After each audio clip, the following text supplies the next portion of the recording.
This is Jam Nation. With Jonesy and Amanda. And well may Parramatta have lost the grand final on the weekend. But, really, they beat every other team when you look at it. They beat the Roosters. They beat the Sharks. I know. They beat the Cowboys. But they wanted to beat Penrith. Of course, and I wanted them to beat Penrith. Last week we spoke to Paul Galvin, and like many huge Parramatta supporters, he was nervous, he was excited, he was a little bit anxious. Yeah. How would the weekend go? Let's keep the vibe going. Come on, because there is always next year. It's easy for you to say. How is Paul feeling?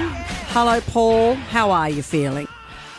Oh, good morning, guys. It's a pleasure to talk to you, but I'd anticipated talking to you 50 beers in under a tree by the Parramatta River and said I'm home sober as a judge. Oh, Paul. Paul, and when the game was taking place, how long did you hold out hope for in those 80 minutes?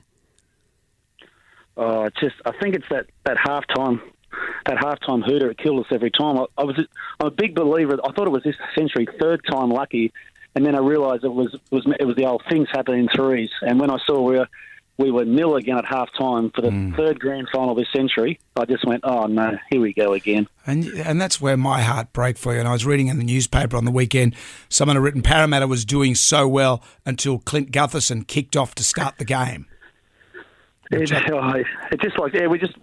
never in it. They were too good. I've got to give them credit.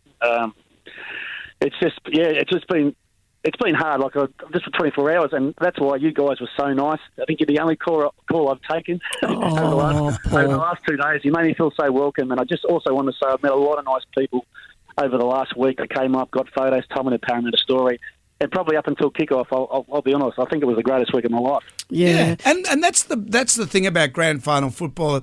I remember, when the Sharks, they got into that grand final, when they got into it, that was enough for me back then. But, it is heartbreaking that, I can only imagine, have empathy if, the Sharks hadn't won that grand final. I would have gone, oh, my God. But do you feel like Penrith, when they got into the grand final for the first time after years and years, they were the inexperienced ones and now they've cemented their place. Do you think Parramatta might be the new Penrith?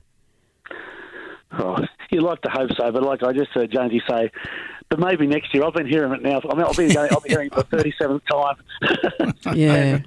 Test your nerves, doesn't it? I know. Oh, what's the matter, Parramatta? Blue and gold, they always fold. It'll just keep going and going. Oh. Paul, we're not here to tell you that. We want you. You're not going to give up, surely? No.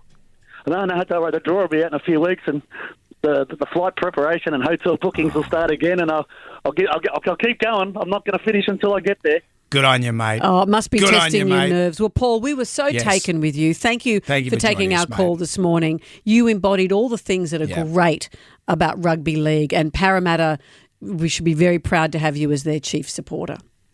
Oh, thanks again for having me, and thanks again to all the people that came up and got a photo and just had a laugh at me during the week. It really made it a special week. I know we didn't get there, but hey, heads up and we'll go again. All right. Well done, Paul. That's the spirit. Thank you. Paul Galvin.